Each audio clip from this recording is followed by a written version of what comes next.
Hi, I'm Maiya, and I'm an interpreter for California State Parks, and right now I'm in Patrick's Point State Park, getting ready to teach you about Yurok Redwood canoes. And so Yurok Redwood canoes always have organs because we believe that Yurok Redwood canoes are living. So we always give them a heart. This is the heart. It's usually in the front, and so they also have lungs, because they like to be above the water. They like to just glide across the river or in the ocean. And they have a nose. And these are cheekbones for personality, because it's living, it has a personality too. This that goes all the way along here, you can see that. You can't see my fingertips. And that's for the reason of taking up and sliding so that you can get it to the water. Last but not least is the kidneys. These are used to purify the canoe and keep everyone safe.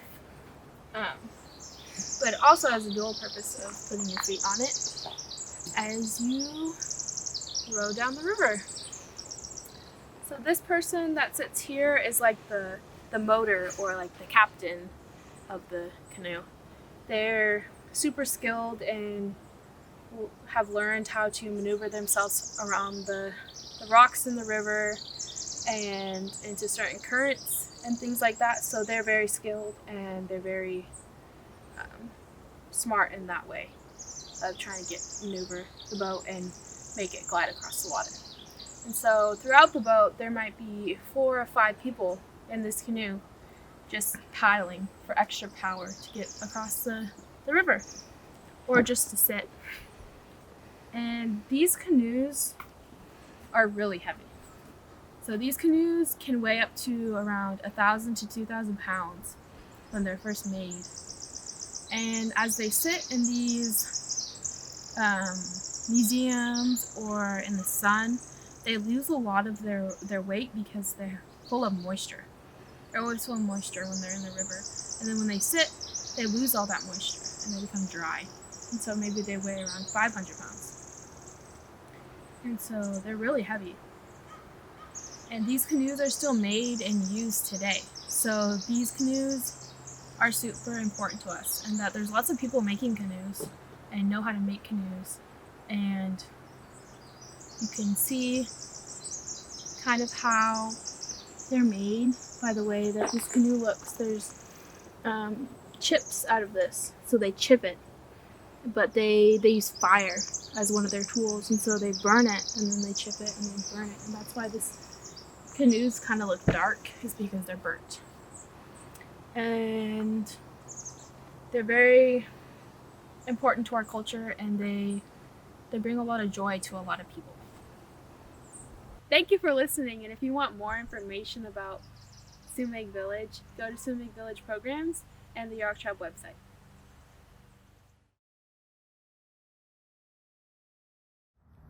Hello, good afternoon.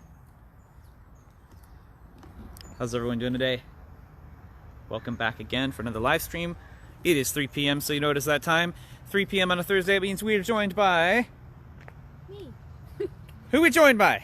Hi, I'm Maiya, and I'm an interpreter for California State Parks. Hey Maiya, how's it going? Good.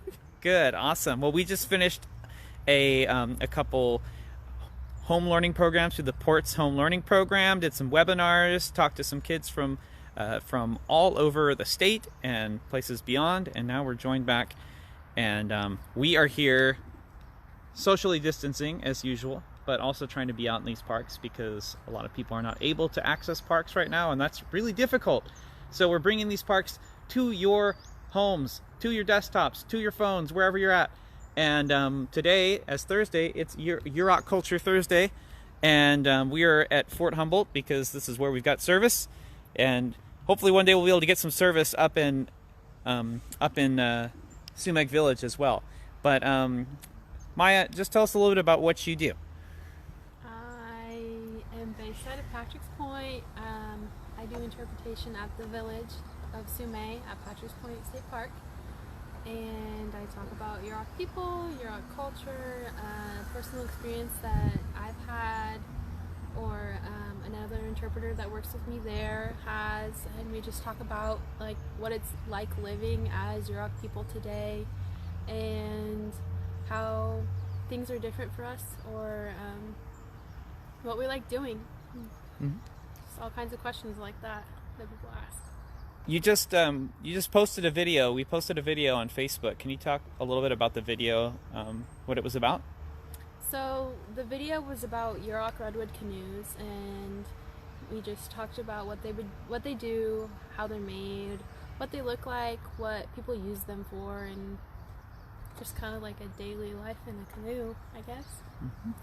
And so what we're doing now is like we're going to open it up, because if some of you maybe haven't seen that video, hopefully some of you have. We're going to open it up maybe for some questions, a little Q&A, and see if people have any questions about the Yurok canoes. And there's our link right there. So if you haven't seen the video, check it out. And we'll just kind of keep on and see if you've got some questions about maybe Yurok culture, the life. You know, right now we're on Indigenous land of the Wiyot people here in Fort Humboldt. Yurok tribal area is farther north. And can you describe a little bit about what it's like on the ancestral land of the Yurok tribe? Well, the reservation is in Klamath, California, and that's where the Yurok reservation is, and that's kind of close to where it ends, and then it goes all the way down to McKinleyville at Little River, and that's a little river that comes out from the ocean of Clam Beach State Park. And so there's lots of beaches. It goes really far inland to where it's super hot and great weather. That's not this weather. I wanted to know, since you described kind of the area, what is it like right now as far as with the safety guidelines and shelter in place? How is that affecting people in your community or yourself? So for me, I've been staying on the reservation in that area for the past, since quarantine has started. The reservation is closed to all people coming through. The highway is open. There's lots of changes that were made. The tribal office is closed. There's people still working from home. There's not a lot of people out. People go to the post office. That's still open. The gas station, you can't go inside. They're kind of like as a window. People are doing work, school. Me, I'm doing school and work, and a little bit of other things on the side, fishing and things like that. But it's kind of mostly just like calm and safe. You said, because you live in Klamath, and there's a pretty significant water feature in Klamath. Yeah. What's that? The mouth of the river. The mouth of the river comes out there. I live part-time in Klamath and part-time in McKinleyville, so I'm kind of like all over the place, but it's cool.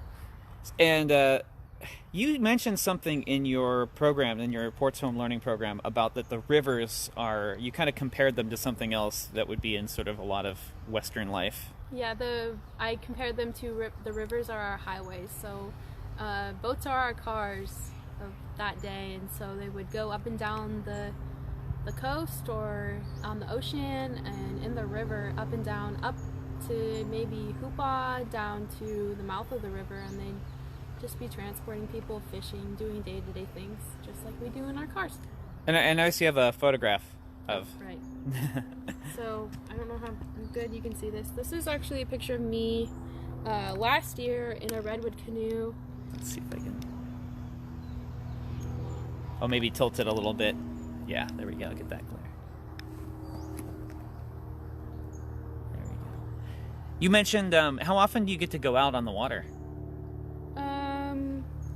It kind of is like spontaneous. There's lots of canoes being made right now for redwood canoe tours by the Yurok tribe, and so this is just one that was made and used as a trial run for that purpose. And then this last weekend I was out on the river paddling a canoe, with a few other people of one of the canoes that were made for the purpose of doing that, and it was pretty cool, and it's fun to do that. We have a question. Have you ever helped make a canoe? Typically, men would be making the canoes, and there's a time and a place for everything, and that there's a balance between men and women. So men have things they do and women have others, and different medicines they don't mix together, and people say that women's medicine is so strong that it can wipe some men's medicine away from their things. So we keep things separate, and that's just the way it is, and that's what I was told. So what sort of things do you do that men can't do? So this is a good example to talk about baskets. Baskets are kind of like when they're closed weave like this, and you can't see through them, and there's no water getting through them. Women make the closed weave, and men make the open weave. So like they're like this. They're kind of like open. You can see through them.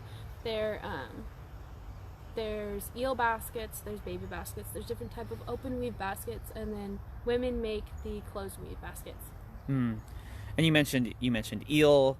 Of course, in the river, there's also lamprey, which have gotten confused for eel in the past. So it sounds like the river is really important for the Yurok people.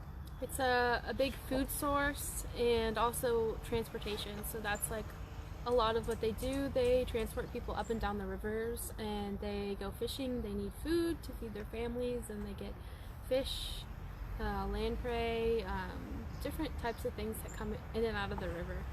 What's your favorite, since we're hopefully some people will put in some questions, but I'll just keep asking questions anyway. So what is your favorite food out of the river?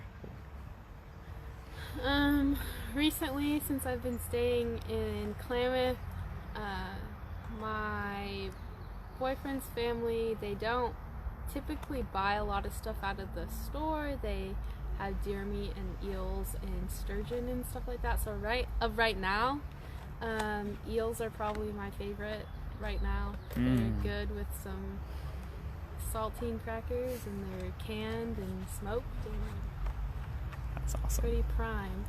That's great. And what about out in the ocean? Is there anything specific that well, I guess you mentioned eels being really good, but I like seaweed.